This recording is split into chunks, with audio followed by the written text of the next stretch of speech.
lahat ng trivia niya'y pasok. Kumusta kayo mga Dre? Welcome sa Rai TV. Magandang araw sa inyong lahat, mga Dre. Narito tayo ngayon sa Taguig. Tama po, Yes, no? opo, Yan, sa opo. Taguig Taguig dahil po. makikipagkwentuhan tayo sa kilalang character actor slash stuntman nung nakalipas na panahon ng pelikulang Pilipino. Walang iba, mga Dre, pag-uusapan namin ang buhay ni Mr. Rocco Montalban. At syempre, Yes. ang guest natin ngayon, ang kanyang panganay na anak, si Mr. Rocco Montalban Junior. Jr. Yan. Sir, maraming salamat po ulit Yes, opo. sa pagpapaunlak sa amin. Ano? Isang malaking karangalan din po sa akin na ako po'y mapaunlakan na ma-interview nyo at regarding po dun sa buhay na naging buhay ng aking buting ama na isang kontrabida ng pelikula. Pero sa totoong buhay ay napakabait na tao. Yan po si Rocco Montalban.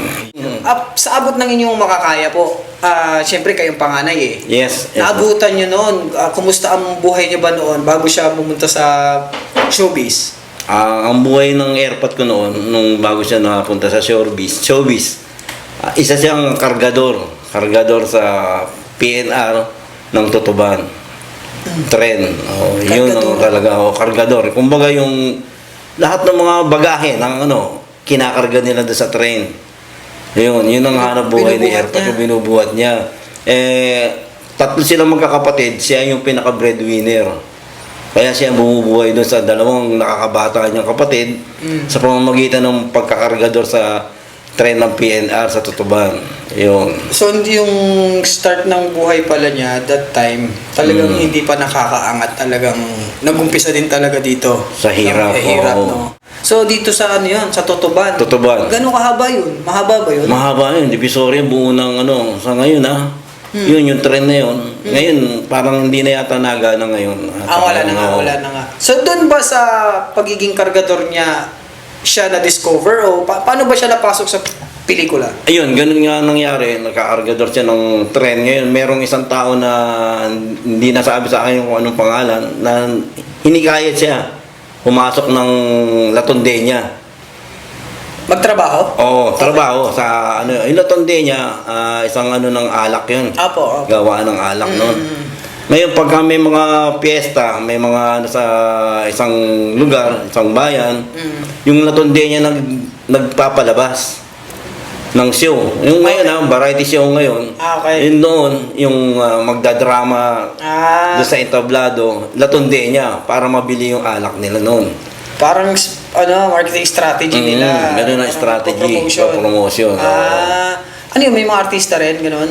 Sila ang artista. Sila din? Magdadrama. Ang drama nila doon is walang script. Ganun sila kagagaling, katatalas kasi walang script 'yun. Papaliwanag lang sa iyo kung ano yung magiging istorya ng drama nyo.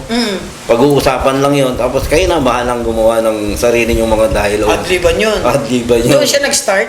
Doon siya nag-start. Oh, Sa entablado. Sa Kaya, entablado. sanay na siyang gumalaw ng pagiging artista. Ano po yun, sir? Talent niya talaga yun? O talagang hilig niya ba? Hilig niya na. Kasi naikwento sa akin ni airpot ko noon daw, haharap siya sa salamin. Ayan, kinakausap niya yung salamin.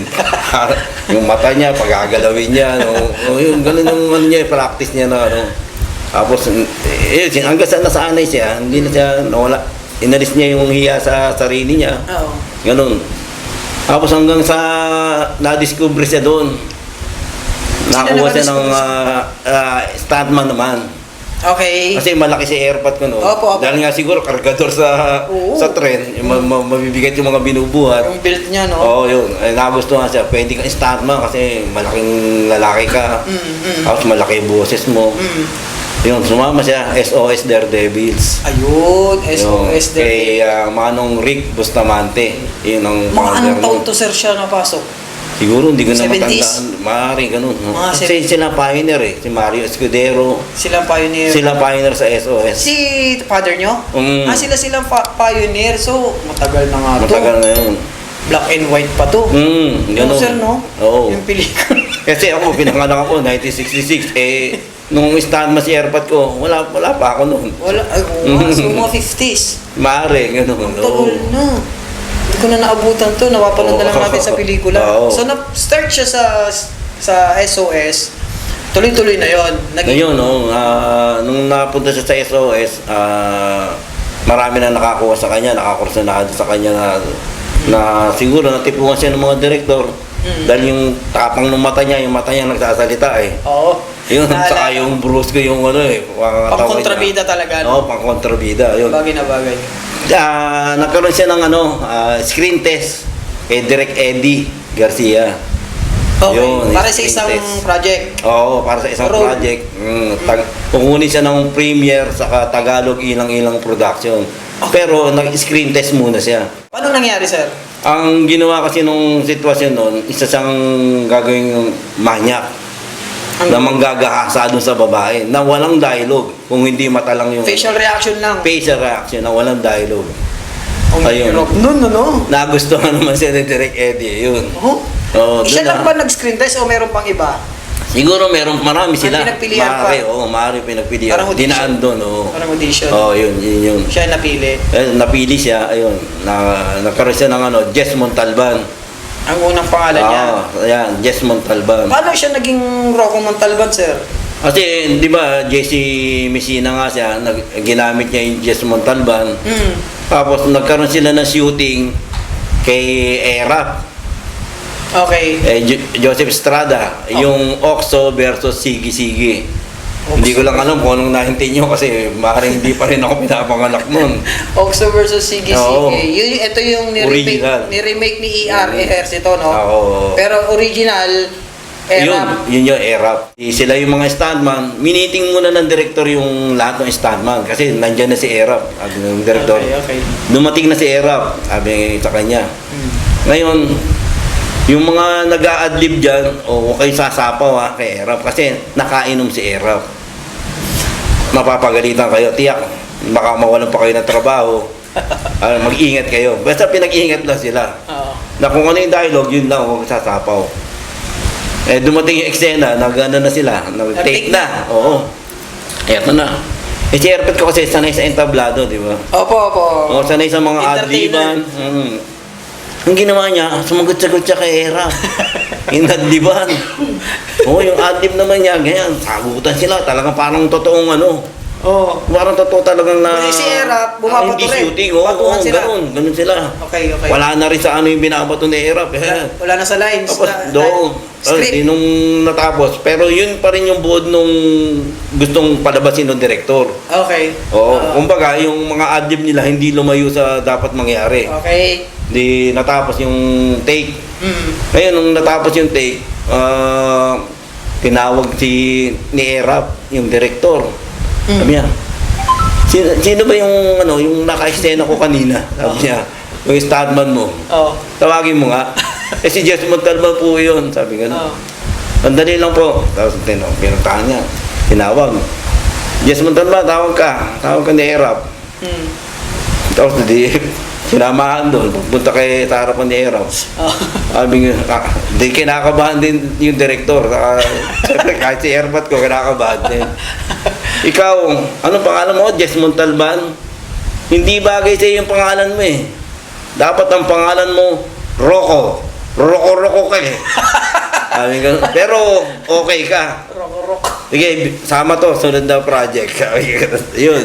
Simula nung Rocco na yun, siya. simula nung naging Rocco na siya. Rocco Montalban. Rocco Montalban. Okay. Nakitaan niya ng si Erap, no? Oo. Siya rin naman, kinabahan siya, pero talagang pinagdiinin daw ni Airpat ko, kinukwento sa akin. Hindi naman lumalayo nun sa Story. pinaka-istorya yung Tama. Okay kahit din naman. nag-adliban na parang totoo na nag-aaway. Kasi awayan yun eh. Oo. Yung Oxo, samahan niya ng sa Bilibid. Bilibid. Oo, yan. Kumbaga ngayon, fraternity. Yes. Oxo, tas sige, pangkat yung gang. Yan. Pag nagsalubong, salpukan talaga. Magkaiba pa sila ng pangkat doon? Parang gano'n? Oo, ganun. Iba. Kaya pala. So doon sila nagbatuhan ng adlib. Oo, yun. Yun ang nangyari Kaya doon. napabilib niya sa Erap. Oo, kaya naman So si Erap pala nagpangalan sa kanya ng Rocco. Rocco, kaya naging Rocco Montalban. Simula ba noon? Siguro dahil doon, nagkaroon siya ng mga... Kasi kalimitan, sir, alam nyo naman, kapag stuntman, ang mga kaibigan na nating stuntman na nagsasabi, ayaw nila ng mga may lines. Ayaw nila ng may dialogue. Dialogue. Umiiwas talaga sila kapag may dialogue. Pero father nyo, Sino ka ba? Alis dyan!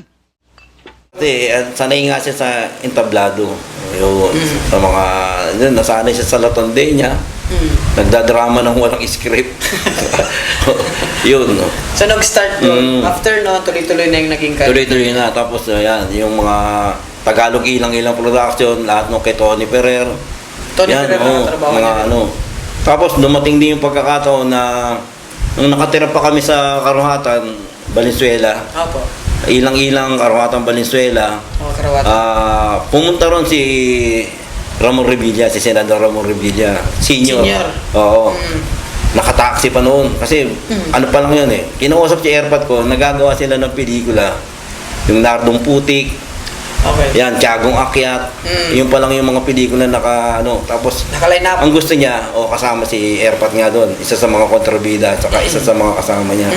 Pepeng Agimat, ayan. Pinuntahan niya mismo doon? Pinuntahan din si Tatay- Airpat ko. Talaga? Oo. Ang lakas niya, ah. Oo, hindi kasi talagang yung Hinahanap siya, no? sinisiguro siya baka kasi hindi pumunta kasi layo sa Imus di ba? Kumbaga, Imos para yun lang eh. talagang pumunta. Oo. Sinadya siya doon. Sinadya siya. Hindi na yung Legman mismo yung Yung artista na pumunta. Oo, artista na. So, yung mga malalaking artista, gustong-gusto siyang katrabaho, no? Si din may ginawa din nag-produce si Mayor ng Ray Malonzo ng pelikula. Pinuntahan din sa bahay si Airpat ko. Hoy, matandang pilay! Huwag ka makailam dito! Hindi ka ang kinakausap ko! Ang asikasuhin mo yung pagkapilay mo! May Para ano, Totoy Angustia. Alam Ang ko yun. title, kasama pa yung mga kapatid ko doon sa pelikula. Yung mga maliliit na sila. Isang buwatan sila, yun. Pinuntahan niya para Oo. kunin siyang kinasting niya sa, Oo, casting sa pelikula. Bilang kontrabida, syempre. Oo. Yun, first pa lang na pagpo-produce ng pelikula ni Mayor Ray Malonzo, yun. Kinuha niya si... Airpat ko, oo. Sir, galing ako sir, talagang aminado ako. Hindi ko naman talaga naabutan yung time na yon. Oo. So, nagki-curious ako kung bakit itong mga malalaking action stars na to, gustong-gusto nilang katrabaho ang father niya. Siguro yung kakaiba siguro talaga yung talent niya sa sa sa pagbitaw ng Pagiging kontrabida. Pagiging kontrabida, no? Kasi nakikita naman natin actually, lagi nating nakikita yan, yung mga character actors, napapanood natin sa pelikula. Pamilyar tayo sa mukha. Yun, Di ba? Pamilyar tayo sa mukha nila, pero Mukha. kalimitan hindi natin alam yung pangalan nila. Yun. Siya pala yun. Laging nung comment ng ating mga followers. Maniningil ako. Siya pala yan. Yun. So, nag-start siya ng movie with Erap, and then sunod-sunod na. Paano siya napunta kay Kumusta naman ng trabaho nila with FPJ? Kumusta naman? Kay APJ naman, hindi madalang naging project ni Airpat ko kasi di ba meron mga APJ boys nga na oo. Ngayon, nag-guest na lang sila, napapasama na lang. Sinasama din sila. Ganun. Si Airpat ko naman, sila kahit saan siya kay Jess Lapid, Mapa Tony Ferrer. Tapos nakuha din siya ni Derek Carlo Caparaz. Ginawa yung Bathala, tapos maraming pelikula pa na ginawa yung nagustuhan din siya ni Carlo Caparaz. Anong movie yung Bathala? Kay Dante Barona. Kaya pala Oo. Bathala yung Ang production. tawagin siya yung Bathala. Yun yung mga una noon na kay Dante Barona. Ayun. So, siya, freelance siya. Kahit saan siya pwede. Kahit saan, kung sino, Kasi yung iba, kung dito ka lang talaga. Si father sila nyo doon. naman, kahit saan Freelancer, pwede. oo. Di ba siya rin yung kabady ni Guido sa sir? Oo, naman sa TV naman sila. Sa TV. Ayan, kay Derek Hill Soriano, Fundador Soriano, Analisa, gumawa ng project. Hanggang sa humaba yun. Si Guido at saka si Airpat nga, si Abet. Abet ang Abet siya pangalan doon. yan. Oo. Sila yung kidnapper ni Annalisa. Yung pagka makikita na yung mag-ina, malalaman na sila yung magnanay, dudukotin naman yung si Julie Vega. Kaya dami nagalit doon, no? Totoo yun. Kasi One time may stage show kami pinuntahan, gawin ng Batangas. May isang babae doon sa baba nagsisigaw. Ikaw, napakawalang hiya mo. Grabe ginagawa mo kay Annalisa. Dalang-dala siya sa ano. Nadalat sa mga Sa palabas, reaksyon sa palabas. Ibig sabihin, Kaya- effective yung ginagawa niyong acting. Siguro kung hindi namatay si Julie Vega, matagal pa yung Annalisa. Annalisa, Oo. sayang lang, no? Kasi maaga Saka doon, nagka-award din si Airpat ko doon. Nabigyan siya ng award. Yan, supporting sila ng Galing, ano? character actor. Oo. Galing, no? Naging Si Guido, Renato Del Prado, ayun, magkakasama sila. Yun talagang lagi niyang kasama, di ba? Kaya eksena niya madalas. Tama ba, sir? Oo, tama yun. Naalala ko. Yung siya pala yun. Nakasombrero na siya. Oo. Masumang tao kasi siya dun eh. Yes, oo. Kaya ang daming nagagalit eh. Kaya nga, Di ba? ang mastermind nila, si Guido nga, tapos si Airpat ko, saka meron pa siya isang kasama eh, di ko, dalawa sila dumudukot kaya ito. Oo. Si Guido yung nag-uutos. Marami ba siyang nilabas ng series sa TV? Marami. Marami, no? Oo. Amorsolo. Tama yun, yung fantasy na ng GMA Channel 7 din nun. Oo. Kaya po. Verdadero. Ayun, tanda ko yun. Kasi kasama-sama rin ako ni Airpat ganyan sa GMA. Oo. Verdadero. Pero hindi ako kasama doon sa cast nila. Sinasama lang kayo, sir. Kasama lang ako. PA lang, PA. Oo, alalay ako. Nabanggit niya yan, sir. Sa script. Siyempre, kayong panganay. Kapag may shooting siya, may taping siya, sinasama kayo. Was there a time ba na, di ba, I'm sure, hinikayat niya kayong mag-showbiz, di ba? Hindi ako pinipilit ni Airpat ko eh. Na mag-pelikula, Oo. showbiz. Minsan nga, tinawag ako niya sa entablado. Hmm. Hindi rin ako preparado. Ayan, umakit na rin ako. Kumbaga, nakakahiya naman. Siyempre, di ba? Tinawag na ako. Ano nangyari? Paano nangyari? Ayun, parang bumati lang ako sa mga tao. Nabigla ka dun, sir? Nabigla ako eh. Kasi hindi naman din ako kumakanta noon. Hindi pa ako marunong kumanta. Kaya, anong gagawin ko rito? Sabi ko nga. Di balik ko ano yun, yung... Hindi ka prepared eh. Oo, Mahirap yun. nabigla ako, nagulat ako. Pero umakit na rin ako. Pero sa mga movies, may mga ilabasan ba kayong mga projects? Bilang stuntman, gano'n. Nag-stuntman po ba kayo? Noon, kami magkakalaban kakalase ko sa Gulong ng Palad ni Totoy. Totoy sa si Romnick. Sa Gulong ng Palad. Gulong ng Palad, oo. Mga medyo binatilyo pa ako noon. Supporting Oo. kayo doon. Supporting ako noon. Magkakalase kami, tapos kami yung nag-away-away ng mga bata noon. Yun yung pinaka-role ko doon. Tapos sumunod, yung Banyuhay na nga, medyo rebelde na dating namin. Bagong anyo ng buhay. Oo. Yung bagong anyo ng buhay, Channel 9 yun nung panahon na yun. RPN. Oo, RPN Channel 9. Ramil Rodriguez. Saka si bali Roy Vinson, Irma Alegre, si Airpat ko, at saka si John Hernandez. Ang mga kasama niyo. Oo, yun. Kami dalawa ni John Hernandez yung magkasama sa bilang mga spotter ng NPA. NPA kami noon. Tapos yan, yung mga kalaban namin, mga sundalo. Sundalo naman sila, Sabi niyo po, yung buhay yung career ng father ninyo sa showbiz, ups and down. Hindi naman siya stable talaga. Totoo yun. Anong ibang ginagawa niya bukod sa pelikula kapag walang project? Ayun, minsan nga, pagka walang project na pelikula, minsan mahaba nga, walang project eh. Mas mahaba, Oo, mas mahaba yung walang project. bakante. Anong ginagawa niya? Ang Racket. ginagawa niyan, yung racket niya, yan nga, yung sa stage show, yung mga piyesta. Nag-organize siya. Nag-organize siya at saka nung una, guest lang siya as Rocco Montalban. Pero ang ginagawa niyang performance doon, nagmo-monologue siya yung repentance ni Judas Iscariote, yung pangmahal na araw. Pero gustong-gusto naman ng tao yun kahit hindi na mahal na araw, talagang kasi parang live yun na Ang galing niya magsalita. Siya lang mag-isa, oo. Kuha niya yung atensyon ng Monologue yun. audience. Oo, monologue. Solo, Judas Iscariote, the repentance of Ano yun? Memoryado Judas niya yun? O Iscariote. talagang puro adlib na lang din yun? Memoryado niya kasi bago siya nakuha kami sa Cultural Center of the Philippines. May nagagawa ng mga passion play doon tuwing mahal na araw. Apo. Yun, sila yung mga nagpapalabas doon. Nag-show. Oo. Pero minsan, ang role ng airpot ko doon, Samuel Bilibet. Minsan naman, Kaipas. Iba-iba. Tapos yung Judas Iscariote. Gano'ng kahaba yung monologue niya na yun? Ilang minuto yun? Mahaba yun. Mahaba? Oo, depende sa... Pwede niyang iklihan. Kaya lang, kung Bitin.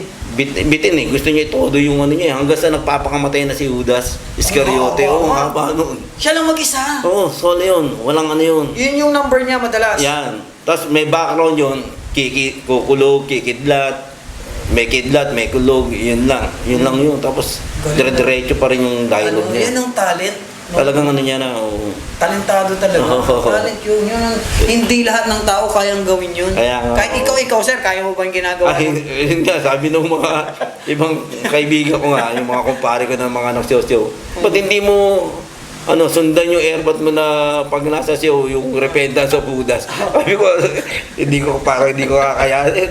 Alimaw siya sa stage, no? Pag nakahawak niya na yung mikropono, nasa entablado na. Diretso na yun. Talagang- Yung dialogue niya, diretso. Showman talaga, no? Ibang Kung ano yung pagkakasala ni Judas Iscariote na ginawa niya sa Panginoon natin, yung pinagkanulo niya, Opo. yung halaga ng... Hanggang sa nagbigti siya. Oo, hanggang sa nagbigti. 13 pirasong pilak. Grabe kabisado Oo, niya. ang nun. So after no, naging guest siya, and then later on, nag-organize na. Yan. Siya nang gumawa na siya ng sarili niyang grupo. Ganun, parang Kinukuha ganun. na siya. Ah. Kinukuha na siya ng mga kapitan. Rocco, kayo naman mag-show sa amin. Magdala ka ng mga artista. Minsan yung mayor. Rocco, magdala ka ng mga artista. Kanimitan ba sa probinsya to, sir? Oo, kanamitan. Batangas. Kung saan. Pero marami. Pampanga, Batangas. Mga parang Bulacan. artista. Oo, yan. Yan yung mga ano Uso pa yun dati. Maynila kasi bihira na eh. Uso pa yun dati no, Oo. sa mga probinsya, no? Ngayon, Oo. parang wala na, no? Pero meron pa rin kasi yung kami, yung samahan nga namin ng KAEP, umpisa ng mga artista ng entablado ng Pilipinas, Active pa rin. active pa rin kami. Teka lang, Si sir. presidente namin, si Jojo Pengot. Ay, Yun. Jojo Pengot Jr. kilala ko yan. Yun. Yun ang Sir, presidente shout namin out. ngayon. Ngayon, sir, active pa rin kayo sa grupo ninyo. O bihira na rin Oo. kayo makasama, ganun. Bihira na ngayon kasi nga, nung napasok ako sa City Hall employee na ako. Ayan, minsan hindi na ako punta na malalayong lugar. Opo. Kasi pag biyahe pa uwi, kung may pasok ka, puyat ka, papasok ka pa. Tama. Di ba? Eto, may iba tayo, sir. Ah, Balik tayo sa tatay nyo. Ang father nyo po ba, kumusta naman siya bilang ama sa pamilya? Bilang ama, strict yan si airpot ko. At saka lagi niyang sinasabi sa amin, pinapangaral sa amin, yung mga salita ng Diyos. Ganun siya. No, nagano din siya, parang nung wala ng mga pelikula, nag-ano din siya, ini-interview siya, pero pinapahayag, totoo yung mga nangyari sa buhay niya na ang Diyos ang tumutulong sa kanya. Ang buhay niya ay, kumbaga, what may lang kung ano yung gusto ng Diyos. Yung, Baga, ito yung plano ng Diyos eh. Oo, Parang ganun. ganun siya. Oo, tapos, Ito yung latter part ba, sir? O from the start talagang malapit na siya sa Panginoon? oo, Umpisa pa lang. hindi biro kasi meron akong kapatid, bunsong kapatid. Nagkasakit niya na hindi namin alam na polio. Apo. Tinanggihan niya ng doktor. Espesyalista pa yung pinagpapagumutan namin. Tumanggi. Na doktor ha. Nagbabayad si airpot ko no kasi binabayaran yun. Kahit na siya yung nagbabantay doon tapos kinabukasan may shooting siya napupuyat. Ginagawa niya yun para mabuhay lang yung bunsong kapatid ko na yun. Kasi talagang lantang gulay na siya. Hanggang sa sumuko yung doktor. Ano sabi ng doktor? Rocco, labas mo na yung anak mo. Wala na tayong magagawa niya. Sabi? Binabayaran niya yun na tas isang linggo lang na tas Naka-fine? isang linggo na hindi nila maano kung ano sakit. Ang ginawa ni airpot ko kasi nakapanata siya sa Quiapo. Pero totoo yan, bilang Katoliko. Opo. Kada piyesta ng Quiapo nun, pumapasan siya. Yung mga nakapaana, Opo. kahit matinig ka, hahawak-hawak mo yung ng Nazareno. Opo, namamanata rin ako dyan. Yun, naisip niya nun, kung dinala niya yung kapatid ko. May kotse kami nun, hindi niya dinala sa kotse. Sinakay niya lang sa jeep.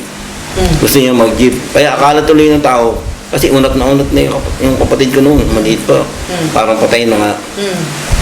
Dinala niya doon sa simbahan ng Quiapo. Parang wala na siya sa sarili niya eh.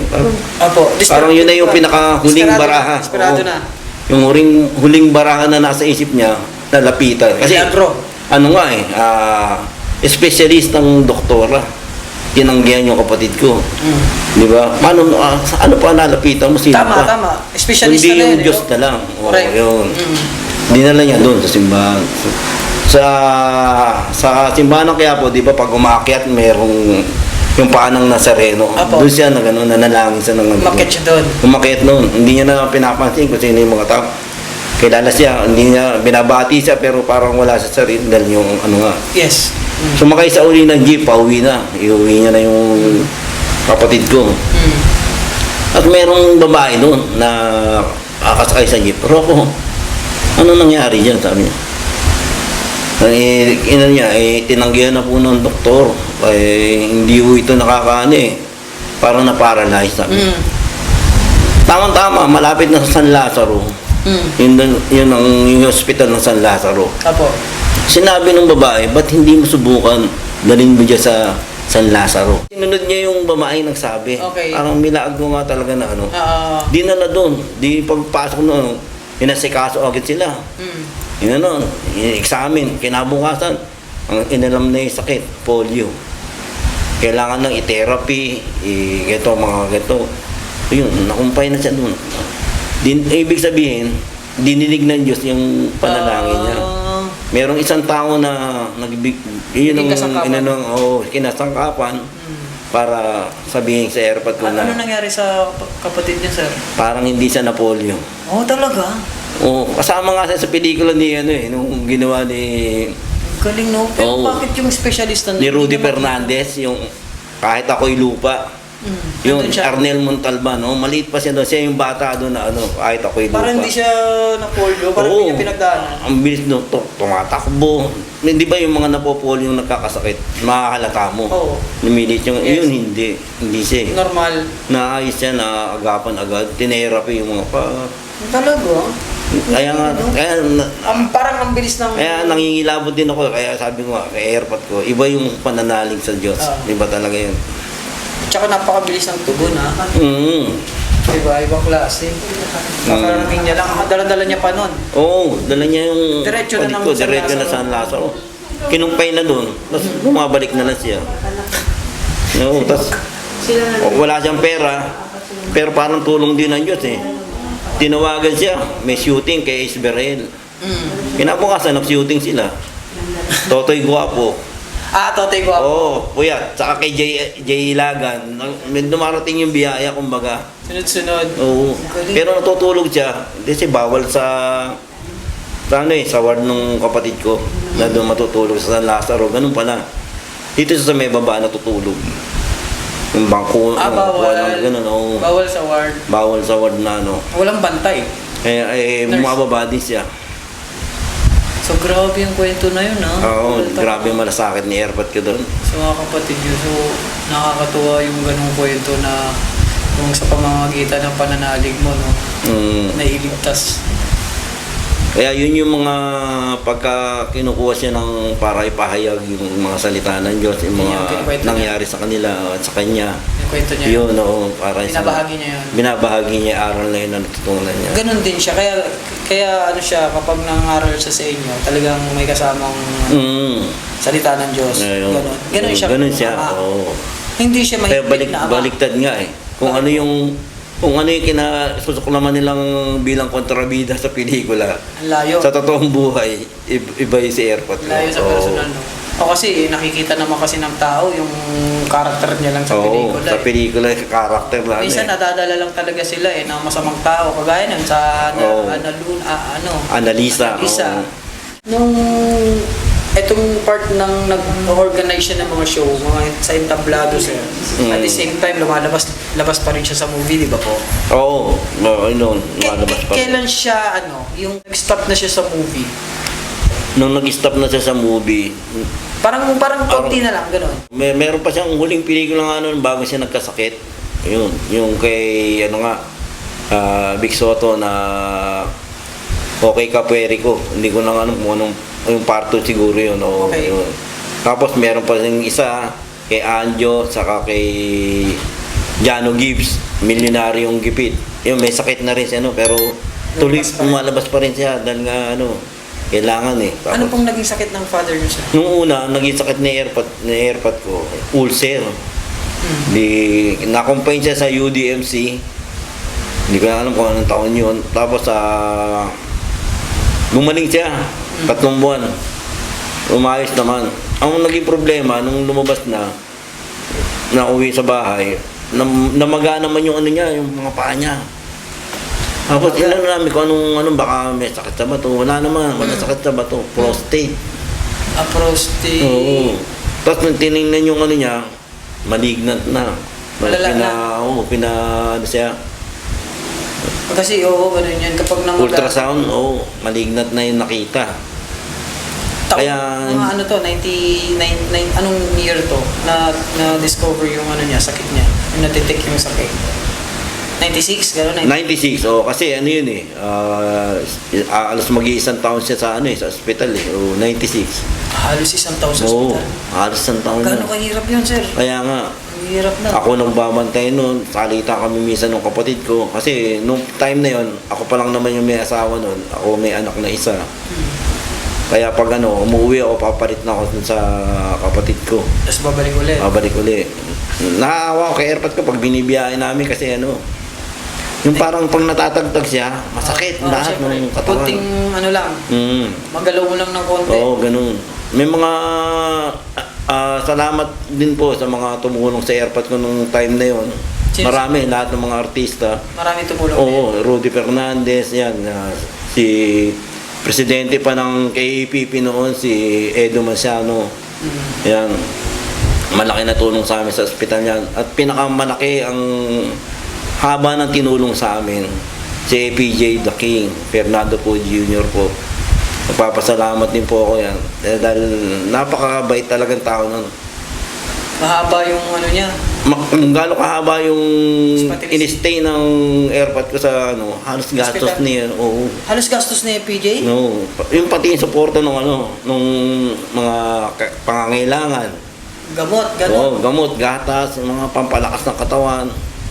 Kaya lang, dumating talaga yung punto na sinabi na sa akin ng doktor na wala na tayong magagawa niya, antayin nyo na lang yung pinaka-time na talagang wala na siya. Sabi niya. Anong ginawa niya? Anong naging decision? Sabi nga sa amin, iuwi na raw ng bahay. Inuwi na namin ng bahay. Kaya, yun nga, talagang pag nasa wheelchair siya, na namin, tapos bubuhatin namin, talagang aray ng aray. Saka si airpot kung ano yung laki ng katawan niya noon, lumiit, oo. Ang dami ng artista na pumunta na sa kanya, parang hindi si Rocco yan. Oh, talaga? Oo. Binibisita-bisita. Yun, rin yung siya mga ng kaibigan sila, niya. Usman, ayan, yung mga, Usman Asin. mga kasama niyang stuntman din niya noon eh. Robert Miller. Yan, ninong ko, si Robert Miller. Kaninang niyo si Robert Miller?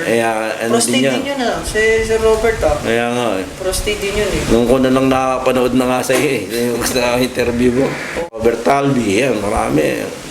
So yun sir, nung kailan siya kumakabilang buhay, father niyo? January 16, 1997. Dito sa Binurol sa namin, chapel namin na San Felipe Chapel. Ayan, maraming artista pumunta. Si Direk Boy Tigas, si Boy Agustin. Boy Tigas, Yun, pumunta yan doon. Kasi buhay pa rin ang queuing ko noon. Magkakasama sila Usman. Yan, at saka mismo si Senator Bong Revilla yung pumunta dyan sa amin. Nagbigay ng tulong. Oo. Pumunta mismo. Oo. Nawala siya, tinuloy niyo pa rin yung mga projects niyo sa entablado, tuloy-tuloy pa rin. Ayun pa rin. Parang iniwan sa akin ni airpot ko yung Pinamana sa'yo. yun. Yung mga direktor at saka yung mga tawag nito, yung mga kakontak niya sa mga piyesta, sa kada barangay, kaubayan, congressman, kapitan, tumatawag sa yung contact ni airpot ko nasa akin. Kaya Ayun, ako nakokontak. Tapos, Ah, papakilala ako. Anak po ako ni Rocco Montalban. Ito po si Rocco Montalban Jr. Ano pong may paglilingkod ko. ah, Kasi airport mo gusto namin mag-show dito. Ngayon, pwede mo bang makakapagdala ka ba ng mga artista? Ayun, hanggang Yan doon na, na. doon na nag-umpisa. Oo, doon na. Tapos, Ang galing siyempre, nagdadala na rin lang ako ng mga entertainer. Naisipan ko na rin na minsan ako na magpakilala. Sumalang. Ako na magpakilala doon. Ako na mag-MC. Para hindi na ako kukuha ng MC. Hindi na, ayun. Oh, so ganun ang ginawa nyo, sir? Ganun ang nangyari sa akin. Oh. Parang parang pinalitan nyo na lang airpot nyo, sir? Oo, Parang tinuloy ganun. ko na. Tinuloy nyo Yung na. mga show na dala ni Airpot ko, walang nakakakuhang iba eh. Sabi ko, hindi si Rocco Montalban pupunta rito, ayaw ibigay sa ibang Talaga? nangungontrata din. Oo. Gusto talaga nila Airpot ko. Meron nga akong sinamahan doon na director eh, ayaw ibigay sa kanya. Sinama ako, kinasting ako para mapunta sa kanya. Galing nga. Nag-MC ako. Na-meet ko yun. Ang papa mo kasi nung nabubuhay yun, sabi niya, palaging pupunta rito yun sa akin. Yumaman pala yung tao na yun, nasa abroad. Kaya nung bumalik, hinahanap niya siya magdo-donate ng piyesta. Kailangan dalhin yung kahit sino sa amin, yung anak ni Rocco. Dalawa kami na isang kapatid ko kasi, yung babae, hindi niya. Kumakanta yun. Ayun na, oo. Kaya sanay sa mga entertainer na singer yun. Kaya sinama ko rin, sinasama ko dun sa mga show. Show. Kumbaga, yung mga project na naudlot, Yun, yung napunta sa akin, tinutuloy ko naman. Salamat naman yung mga nagtitiwala na, yung mga lugar na nagtitiwala sa akin. Ayun, okay naman. Kasi taon-taon, minsan nga wala na kaming kontrata eh. Kung sino lang madala mo, babayaran ng kapital, gano'n. siyempre, sir, Hindi na kami dumadaan sa kontrata. yung nag-bedridden ng tatay nyo, siyempre, mabigat yun sa pamilya, gano'ng kabigat yung nawala siya. Mabigat talaga. Dahil kasi talagang halos, kumbaga yung napangutang ni Airmat ko. Kaya halos nung namatay si Airmat ko, yung ibang tulong ng mobile pan, naibayad namin sa mga utang-utang. Mga bills, Oo, gano'n, mga sa bills. hospital. Oo. Pero at least, parang kahit ganun pa man, pero na rin, tanggap mo na rin kasi nahihirapan na siya eh. Kaysa naman yung kadak kibot, Oo. ang kirot daw, aray. May mga huling salita ba siyang binitawan, sir, bago siya Yun lang naman na paalam siya, gano'n? kung pabayaan yung mga kapatid ko. Sinabihan kayo ng Kasi siyempre panganay din ako. kilabot yung gano'n, Oo. Talagang doon na yun na talaga yung katapusan eh, kapag nagsalita sila ng gano'n.